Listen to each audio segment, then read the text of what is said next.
Hello ladies, gents, and everyones. It is Thursday, January 13th, and we're here to talk about this week's space and astronomy news. Longtime viewers will be familiar with Perseverance's really exciting sampling mission. The first sample after a failed attempt was taken back in September. Since then, the rover has taken several more samples, most recently on December 29th. However, it did not go off smoothly this time. The actual coring of the rock went fine, but the rover encountered an anomaly when it was attempting to transfer the sample and the drill bit from the drill arm to the bit carousel in the rover's chassis. So late last week, the team got the data and images back to figure out what the issue was, and it turned out to be pebbles inside the bit carousel. Poor Percy! Now the team does have a procedure to follow for debris removal, but this hasn't been done before, so they're kind of taking it slow and careful, and they're working on this right now. Hopefully all will go well and Perseverance will be able to sample again soon. There must be something in the air over there on Mars because InSight is down as well.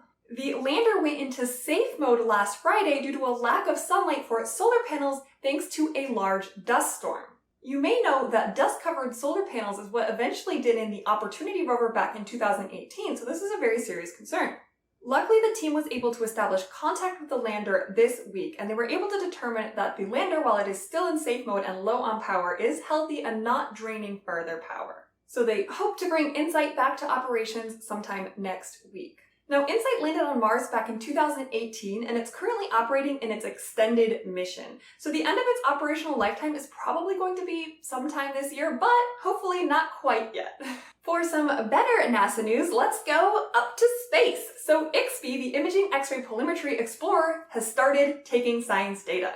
This observatory has 3 identical telescopes that are optimized to observe polarized X-rays, which are emitted by things like black holes, pulsars, and other energetic objects. And it was launched about a month ago.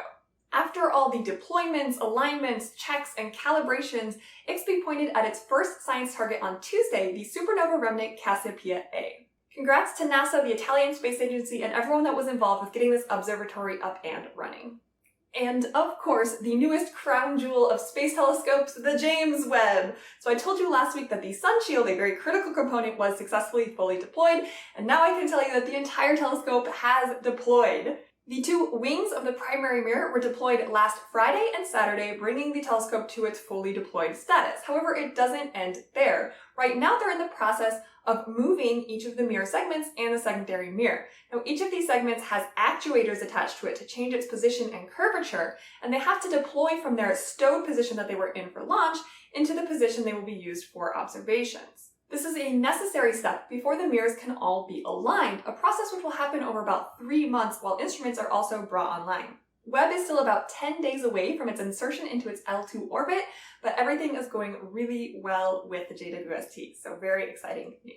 Did you know that the sun is in a bubble? Astronomers call it the local bubble, and it's a mostly empty void about 1,000 light years across. A new paper published yesterday in Nature was able to trace back the history of this local bubble and determine that all of the young nearby stars actually formed on the surface of the bubble. This was incredible work that required not only detailed mapping of the 3-dimensional positions of nearby stars, but also their 3-dimensional velocities and their evolution over time. Their study showed that the bubble was probably initially created by a supernova event and then expanded by about 15 supernova events over time. These supernovae pushed the interstellar gas and dust outward, forming these dense areas on the surface of the bubble where stars can form. Now, this local bubble is much younger than the sun, and the sun, of course, is not sitting in one place. It's traveling on its own path through the galaxy. So the fact that the sun is located kind of in the middle of this local bubble is really just by luck. And what this means is that these types of bubbles are probably very common, something that's been theorized for decades but hasn't really been shown until now. One of the co-authors of the study described the Milky Way galaxy as very holy Swiss cheese. Speaking of supernovae, they used to be somewhat rare events to observe, but advances in observational technology have enabled scientists to observe many of them. We can actually see this in the naming conventions for supernovae. So they're usually named of the year in which they're discovered and then given a letter, starting with a capital A and then moving on to lowercase letters and then double letters as needed. These days, it's actually common to get into the triple lowercase letters for naming supernovae because scientists see hundreds of them every year. But just in 2020, astronomers were able to achieve a new first for supernovae. They were actually able to observe a red supergiant star from 130 days before it went supernova all the way through its supernova event. These findings about supernova 2020 TLF were published last week in a paper in the Astrophysical Journal. Red supergiants are very large and somewhat cool stars, and they're not as massive as some other supernova progenitors. And astronomers thought that these red supergiants were relatively quiet in the lead up to their explosion in a supernova. But thanks to this new observation, they learned, nope. The star was actually quite active prior to its ultimate spectacular explosion, shedding gouts of this bright gas around it. This was a very exciting opportunity for astronomers to observe the death throes of a red supergiant star in real time, and it helps us to learn more about the end phases of stellar evolution. Cool stuff. Well, that's all I have for you this week. Thank you so much for tuning in, and I hope all you galactites have a great day, and I will see you again next week. Bye!